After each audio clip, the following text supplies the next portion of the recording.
വിളിച്ചായിരുന്നു എന്നെ? പിന്നെന്താ അശരീരിയാണെന്ന് കരുതിയോ? എന്തായിരുന്നു അവിടെ ഒരു ഗൂഢാലോചന? ഞാൻ ആ പാവത്തിനെ ആശ്വസിപ്പിക്കായിരുന്നു. പാവമോ? ഏത് പാവം? ചന്ദ്രമോളെ, അത് വെറും പാവാ. സങ്കടപ്പെട്ട് നിൽക്കുവോ? ഇത്തിരി സങ്കടപ്പെടട്ടെ. ഇവിടെ ആരും ഒന്നും ചെയ്തിട്ടല്ലോ. സ്വന്തം അച്ഛൻ തന്നെയല്ലേ കാരണം ഉണ്ടാക്കിയത്. മനുഷ്യ, നിങ്ങൾ പ്രശ്നമൊന്നും ഉണ്ടാക്കണ്ട. ചന്ദ്രയുടെ അച്ഛൻ ഇത്തിരി സ്വാതന്ത്ര്യം കാണിച്ചു. കള്ളുകുപ്പിയും കൊണ്ടുവന്നാണ് സ്വാതന്ത്ര്യം കാണിക്കുന്നതും ബന്ധം ഉണ്ടാക്കാൻ ശ്രമിക്കുന്നതും. പുള്ളിക്ക് അങ്ങനെ പറ്റിപ്പോയി. ഞാനങ്ങനെ ന്യായീകരിക്കൊന്നുമല്ല. പിന്നെ ചന്ദ്രയുടെ അച്ഛൻ ചെയ്യാൻ പാടില്ലാത്തത് തന്നെയാ ചെയ്തത്. അതിലെനിക്ക് സംശയമൊന്നുമില്ല. ചന്ദ്രമോള് ഇപ്പൊ തന്നെ വലിയ സങ്കടത്തിലാ. ഇനി നിങ്ങൾ അച്ഛനോട് സിദ്ധുവിനോടൊക്കെ പറഞ്ഞ് വലിയ പ്രശ്നം ഉണ്ടാക്കുന്ന ചന്ദ്രമോളുടെ ഭയം. അച്ഛനോട് സിദ്ധുവിനോട് നിങ്ങളൊന്നും പറയില്ലെന്ന് ഞാൻ അവൾക്ക് ഉറപ്പ് നൽകിയിട്ടുണ്ട്. എന്റെ കാര്യത്തിൽ ഉറപ്പ് നൽകാൻ നീ ആരാ? ഞാൻ പ്രേമ, നിങ്ങളുടെ ഭാര്യ. ഭാര്യയുടെ സ്ഥാനത്ത് നിന്നാ മതി, അല്ലാതെ ഭർത്താവിന്റെ തീരുമാനങ്ങളൊന്നും എടുക്കണ്ട. അല്ലാതെ പിന്നെ? ഏത് പിന്നെ? ദേവിക എന്നൊരു പാവം പെണ്ണിനോടുള്ള പകമൂലം നീ നിന്റെ സ്വന്തം സ്വസ്ഥതയെ കളഞ്ഞു കുളിച്ചോണ്ടിരിക്കുന്നത്. എന്തായാലും കുഞ്ഞളിയനും അച്ഛനും ഇങ്ങോട്ട് വരട്ടെ. അയ്യോ,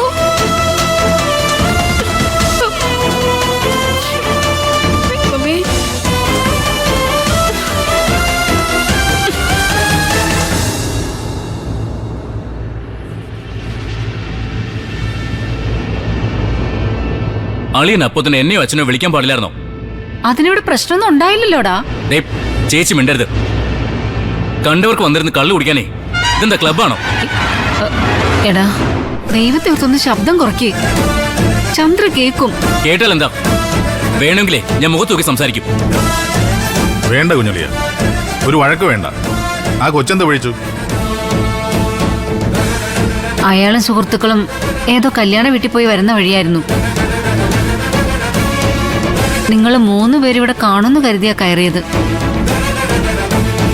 ഇവിടെ നിന്നിത്തിരി തണുത്ത വെള്ളവും വാങ്ങി. ന്യായീകരണ ക്യാപ്സുളുമായിട്ട് വന്നാലേ അടിച്ചതിന്റെ അണപ്പല് ഞാൻ അളക്കും, പറഞ്ഞേക്കാം. അതിന് ചന്ദ്ര ക്ഷമ പറഞ്ഞില്ലേ? അത് ചന്ദ്രയുടെ അച്ഛന്റെ ഭാഗത്തുനിന്ന് ഇനി അങ്ങനെയൊന്നും ഉണ്ടാവത്തില്ല. തെറ്റ് മനസ്സിലാക്കിയ പുള്ളിക്കാരൻ പോയത്. അച്ഛൻ എന്തൊന്നും മിണ്ടാതിരിക്കുന്നേ? പ്രേമയായിട്ട് തുടങ്ങി വെച്ചതല്ലേ, പ്രേമയായിട്ട് തന്നെ കുരുക്കഴിച്ച് തുടങ്ങട്ടെ. അത് ശരി, ഇപ്പൊ എല്ലാ കുറ്റവും എന്റെ തലയിലായല്ലേ? എന്നല്ല ഞാൻ പറഞ്ഞത്. ആലോചിക്കാതെ ഓരോന്ന് എടുത്തിയാടുന്നതിന്റെ ഫലമായത്. ഈ നടേശൻ എന്ന് പറഞ്ഞ ആളെ ഒരു ഇറിറ്റേറ്റിംഗ് ക്യാരക്ടറാ. താനീ ഇടിയൻ പോലീസ്. നാളെ പ്രേമ സ്വപ്നം കാണുന്ന പോലെ ചന്ദ്രലേഖമായി കുഞ്ഞളിയന്റെ വിവാഹം ഉണ്ടായാൽ ആദ്യം കുഞ്ഞളിയൻ കൈവയ്ക്കുന്നത് നടേശൻ പോലീസിനെ ആയിരിക്കും. അത് വിടലിയ ചേച്ചിയുടെ സ്വപ്നമല്ലേ? ചേച്ചി മലർപ്പൊടി കലവും തലയെ വെച്ചോണ്ടേ അവിടെ നിന്നോട്ടെ. അച്ഛാ, ഞാനൊരു കാര്യം വെട്ടിത്തുറന്നങ്ങ് പറഞ്ഞേക്കാം. കാലി തെറിച്ച മുള്ള് അധികം ചോര വാർന്നു പോകാത്ത വിധം ഊരിക്കളയുന്നതാവും എല്ലാവർക്കും നല്ലത്.